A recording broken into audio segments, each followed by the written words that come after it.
O Brasil foi até o Equador jogar contra o Equador em Guayaquil e foi a estreia do grande Carlo Ancelotti. Mas antes de tudo, eu preciso te dizer, se você conseguiu assistir esse jogo todo, parabéns. Foi horrível, cara.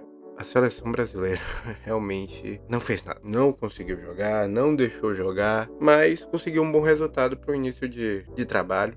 Afinal, ninguém imaginou que o Carlo Ancelotti ia chegar lá e ia golear. Porque, pô, treinou 2 dias, não tem como. E aí, vamos falar um pouco sobre o jogo. Começando pelo Equador, o Equador foi com uma formação 3-4-3, que em muitos momentos virava um 4-4-2. Eles, principalmente na fase defensiva, eles voltavam para ter 4 defensores, né? Abriam 2 laterais. E aí você tem uma zaga muito boa do Equador, que é o Patti, que acabou de ser campeão no PSG, e também o Hincapié, que já vem há umas 2, 3 temporadas mostrando um ótimo futebol. E aí a seleção, ela foi a campo num 4-3-3, e aí eu imagino que foi porque era a última escalação que ele vinha usando no Real Madrid, e também porque foi a última escalação que a seleção usou. Mas eu vou falar os nomes dos jogadores e fazer alguns comentários sobre suas atuações. A primeira é o Alisson, e, cara, o Alisson é um bom goleiro, teve lá nos momentos que precisava, mas uma saída que o Alisson dá no cruzamento na área, que a bola passa quilômetros em cima dele, e ele sai caçando borboleta, que você olha e fala, pô,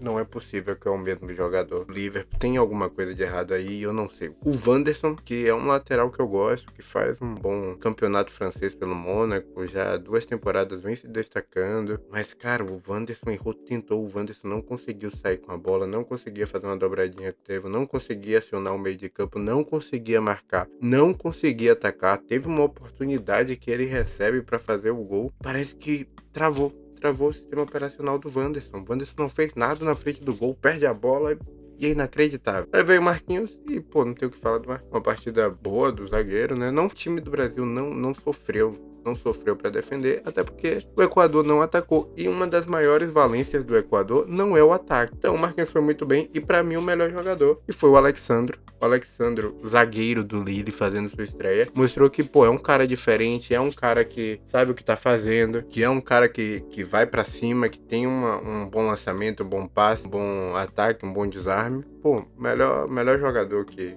teve, na minha opinião, ele e o Casemiro, eu já falo do Casemiro.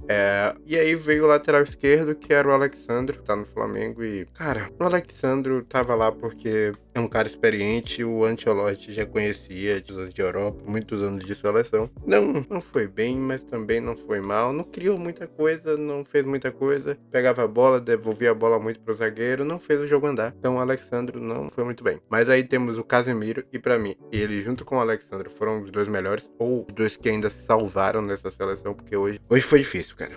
Hoje foi difícil, mas o Casemiro, pô, ele não estava com a braçadeira, mas ele foi um capitão, ele era o cara que você via defendendo todos, falando pros jogadores, calma, vamos pra cima, vamos com calma, vamos trabalhar, brigando pela bola, brigando por cada momento.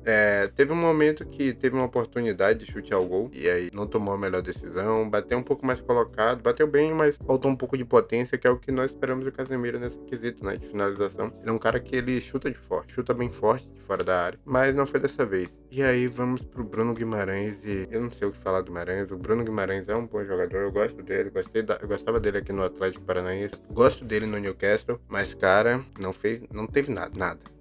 Não tem uma ação no jogo do Bruno Guimarães que eu olho e falo, ok, foi muito bem. E aí, cara, o Gerson teve uma oportunidade de gol que, pelo Deus, já. O Gerson teve a oportunidade de chutar, era uma jogada importante que o Estevam conseguiu roubar a bola na parte final de campo, né? Ali no terço final de campo. E não deu certo, cara. O Gerson ficou indeciso, quis tocar pro Vini Júnior, tocou curto, bola bate no zagueiro, bola bate no Vini Júnior, volta pro goleiro, não dá em nada.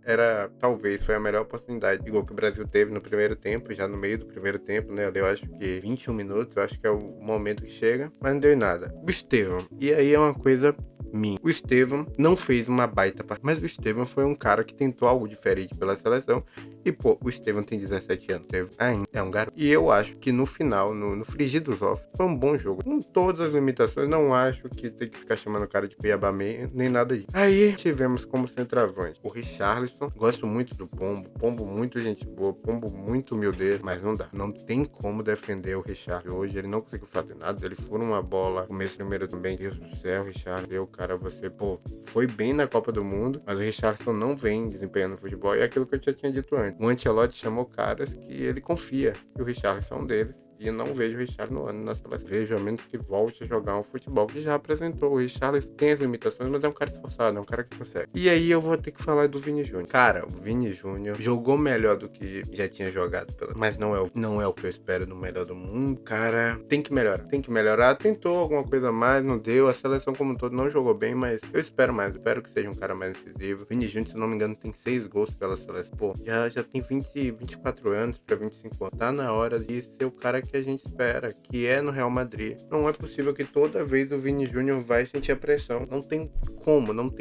O ponto positivo é que a gente viu um Vini Júnior tentando, mas ainda não é o Vini. E agora vamos falar do ponto positivo da seleção brasileira. Ponto positivo, depois daquele jogo horroroso contra a Argentina, simplesmente não tomar gols. Por incrível que pareça, é ótimo que a seleção brasileira tava desorganizada. E esse é o outro ponto positivo que nós podemos falar, o trabalho do Ancelotti. Deu pra ver uma acertação, deu pra ver uma maior concentração e deu pra ver que, pô, é um trabalho que vai dar trabalho. Ancelotti não veio passar. Vai ter muito trabalho, vai ter muita dor de cabeça. Apesar de não ter sido a estreia perfeita, saímos de fora de casa com empate. O Paraguai ganhou do Uruguai, que é o nosso próximo rival, e passou a quarto, atrás do Equador, que começou com menos 3 pontos aí as eliminatórias. E aí agora é ver contra o Paraguai no jogo de terça-feira na Arena Corinthians, na Neoquímica Arena. Teremos Brasil e Paraguai. E precisamos ganhar do Paraguai para, conseguirmos nos classificarmos e aí usarmos o resto das datas como teste, que vai ter que testar em certas coisas que não dá. A questão do Neymar vai ter que ser vista. Por mais que o Neymar esteja morto, acabado para ele ainda pode ser um meia pifador, né? Um meia que pega a bola, solta a bola na cara. Centroavante, pô, Ancelotti, cara, o Pedro é um bom jogador. Ele merece. Mas fora isso, que ele ache lá pro ataque, lá pra meia, um cara como ele achou pra zaga, que foi o Alexandre. Realmente, o Alexandre, pô, além de uma história incrível, se você não sabe a história do cara, pesquise, pô, o cara chegou a ter que trabalhar em laje, coisas pra manter o sonho vivo. Foi pra Portugal e hoje foi o melhor jogador junto com o Casemiro. Eu acho que ele mexe errado, o Ancelotti, é um ponto negativo pra mim da estreia dele, é ele mexer errado. Eu imagino que quem teria que entrar no lugar do Estevão era o Anthony. O Anthony, ele já tá ali, né, fazendo essa função na ponta direita. Ele é um cara que tem a característica mais parecida com o Estevão, driblar um pouco mais, cortar pro meio, chutar pro gol. Mas, pô, eu acho um baita jogador. O Martinelli, eu gosto muito do Martinelli. Não foi a sua melhor temporada, mas é um ótimo jogador. E aí agora vamos ver a volta do Rafinha, né? Eu imagino que o Rafinha vai ser titular no próximo jogo. E aí eu também gostaria que o Andreas Pereira tivesse mais oportunidades, que o Andrei Santos entrasse no lugar do Bruno Guimarães, porque no Bruno Guimarães não dá. Mas é isso. Próximo jogo, vamos ter análise. Se você é das faixas, deixa o like dele aí e segue o canal. É isso, meus amigos. Até a próxima. Valeu!